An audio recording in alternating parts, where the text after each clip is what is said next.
বাংলাদেশ যখন নতুনভাবে স্বাধীনতা লাভ করেছে বা যেটাই বলি আমাদের ভাষায় সেটা, তাহলে ইসলামিক জিহাদিস্টরা তারা একটা নতুন ওপেনিং পেয়েছে যেখানে তাদের আহ, মানে বোঝাই যাচ্ছে যে এখানে জঙ্গিবাদ এরকম কিছু ইয়া করতে হবে। তা আমি তারপরে যে রাইটার আছে তাকে দেখলাম, দেখি সে নিউ ইয়র্ক টাইমসের এই সাউথ ইস্ট এশিয়ার সে প্রধান বার্তাবাহক বা কিছু একটা।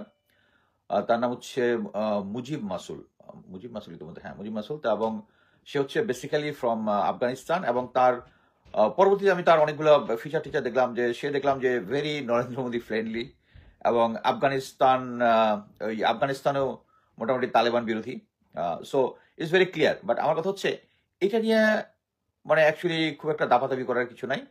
এটা ক্লিয়ার যে ওরা যে আমাদের এখান থেকে, আমার যতদূর মনে পড়ে 153 বিলিয়ন বা এরকম কিছু একটা, এবং অলরেডি আমি নিউজে দেখলাম যে $25 বিলিয়ন প্রফেসর ইউনূসের সরকার ফেরত আনার ব্যবস্থা করতেছেন। এই যে টাকাটা আছে, এই টাকাটা বিভিন্ন জায়গায় ছড়িয়ে এই ধরনের ফিচার দেখাচ্ছে, এবং আমরা বিভিন্ন জায়গায় দেখেছি। কদরুদ্দিন শিশির যে আছে, ফ্যাক্ট চেক করে, যে সে দেখিয়েছে যে অনেক আন্তর্জাতিক অনেক ওয়েবসাইটের মধ্যে এখন ঘোস্ট রাইটার অনেক ইয়াটাকে তারা বাংলাদেশকে এইভাবে জঙ্গি রাষ্ট্র হিসেবে ইয়া করার চেষ্টা করছে।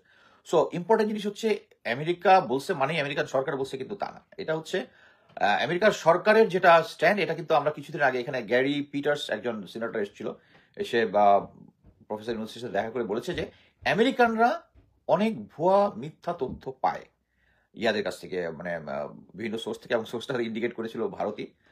সো এটা নিয়ে মানে আমেরিকা বাংলাদেশের সিচুয়েশন নিয়ে ওরিড মনে করার কোনো কিছুই নাই। সো এছাড়া আমি তো মনে করি যে ইন্ডিয়া যেভাবে তুলসী গ্যাওয়ার্ডের অ্যাপয়েন্টমেন্ট, তারপরে কি ক্যাশ ক্যাশ পাটেল, এদের ইয়া নিয়ে খুব এক্সাইটেড ছিল যে তারা ইন্ডিয়ান বর্ন হিন্দু, অতএব তারা কিছু একটা করে ফেলবে। বাট আমরা কিছুদিন আগে সবচেয়ে বড় ব্লোড যেটা দেখলাম সেটা হচ্ছে রয়ের উপরে একটা স্যাংশনের জন্য অ্যাপিল করছে একটা ফেডারেল সংস্থা, ওদের রিলিজিয়াস ফান্ডামেন্টাল একটা সংস্থা।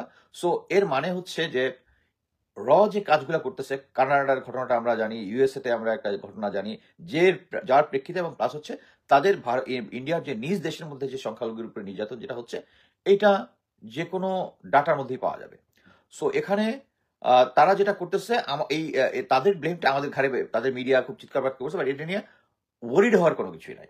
আমি আজকে মেইনলি যে জিনিসটা নিয়ে আলাপ করতে আসছিলাম সেটা হচ্ছে, আমি কয়েকদিন আগে একটা দিয়েছি যে আমরা খুব ফেসবুকে সরব যে কি বলে আমাদের সেনাপ্রধান ইমামতি করেছেন, করেছেন, বাট এই জিনিসটা নিয়ে আলোচনা করার কিছু নেই। বাট একটা জিনিস সত্য, সেটা হচ্ছে আমাদেরকে ইনিশিয়ালি মনে হচ্ছিল যে প্রফেসর ইউনূসের সরকার একটা দুর্বল সরকার, এবং এই দুর্বল সরকার মনে করার কারণেই বিভিন্ন রাজনৈতিক দলগুলো বিভিন্নভাবে বিভিন্ন দিক থেকে প্রেশার দেওয়ার চেষ্টা করতেছে। কিন্তু যত দিন যাচ্ছে প্রফেসর ইউনূসের স্ট্রেংথ বাড়তেছে, কিন্তু প্যারালাল সরকার চালাতে মনে করতো যে সেনাপ্রধান সেহেতু ওই জায়গাতেই আছে।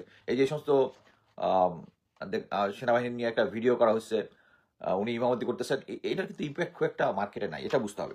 তো আমি যে জিনিসটা নিয়ে আলাপ করতে যাচ্ছি সেটা হচ্ছে দুইটা ঘটনার। প্রথম হচ্ছে আমি পড়ে নিচ্ছি, বাংলাদেশে তথাকথিত রাজনৈতিক অস্থিরতার কি প্রভাব দেশে ও বিদেশের বাইরে পড়তে পারে তাই নিয়ে ভারত সরকারের উদ্যোগে 26 এবং 27 মার্চ একটি 2 দিনব্যাপী গোল টেবিলের অনুষ্ঠিত হয় রাজধানী দিল্লির প্রাণকেন্দ্র লোধি গার্ডেনে। লোধি গার্ডেন সংলগ্ন ইন্ডিয়া ইন্টারন্যাশনাল সেন্টার আইআইসি, ভারত সরকারের সাংস্কৃতিক মন্ত্রণালয়ের অধীন সংস্থা Maulana Abul Kalam Azad institute of Asian studies ছিল এই অনুষ্ঠানের মূল উদ্যোক্তা। তাদের সঙ্গে আরএসএস প্রভাবিত আন্তঃরাষ্ট্রীয় সহযোগী প্রতিষ্ঠান এআরএসপি ও কেন্দ্রীয় সরকারের centre for studies in international relations এই অনুষ্ঠানে যুক্ত ছিল সহযোগী প্রতিষ্ঠান হিসেবে এবং নলেজ পার্টনার হিসেবে। গত বছরের 5ই আগস্ট বাংলাদেশের রাজনৈতিক পালাবদলের পরে ভারত সরকার থেকে এটাই ছিল এই ধরনের প্রথম উদ্যোগ। ভারত প্রথম সারির সরকারি কর্মকর্তা, বিশ্লেষক, সার্ভে, কূটনীতিক, থিঙ্ক ট্যাঙ্ক, গবেষক সবাই এটার মধ্যে অংশগ্রহণ করেছে। এটা কিন্তু একটা সিগনিফিকেন্ট কি জন্য আমি এই জিনিসটাকে খুব পজিটিভলি দেখি এই কারণেই, তারা এই অজিত দোভালের আন্ডারে, যে ন্যাশনাল সিকিউরিটি অ্যাডভাইজার আন্ডারে যে গোয়েন্দা সংস্থাগুলো যে কাজ করতেছে তাদের নেইবরদের ক্ষেত্রে, আপনারা সবাই জানেন, বিভিন্ন সময় আমি বলেছি যে তারা চাণক্যের যে অর্থশাস্ত্র অনুযায়ী যে তাদের যে পররাষ্ট্র নীতি ওইটাই তারা ফলো করে। এবং এইটার প্রথম থাম্বনেইল হচ্ছে আমাদের ইমিডিয়েট নেইবর যারা আছে, ভারতের ইমিডিয়েট নেইবর কারা আছে, নেপাল, ভুটান, পাকিস্তান, শ্রীলঙ্কা, বাংলাদেশ, এদের সাথে চায়না, এদের সাথে হচ্ছে এরা হচ্ছে সরাসরি এনিমি।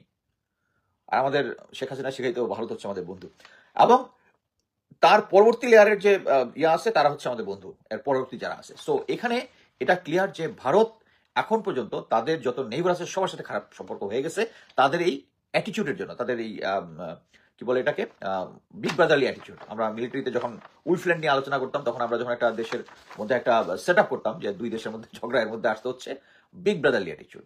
এই এখন আমি বলবো যে এই গত 16 বছর অ্যাকচুয়ালি বিগ ব্রাদারলি অ্যাটিটিউডটা একদম এক্সট্রিম পর্যায়ে চলে গিয়েছিল।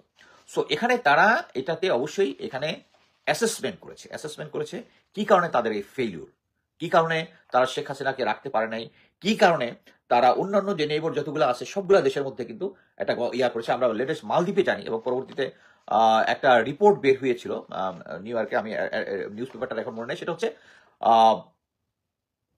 তাদের একটা বিশাল ইনভেস্টমেন্ট ছিল মালদ্বীপে সরকারকে ডিস্টেবিলাইজ করার জন্য, কাদের কাদের কত টাকা দিচ্ছে, কত ইনভেস্ট করছে, এগুলোর একটা ডিটেলস বেরিয়েছিল। But finally they have field.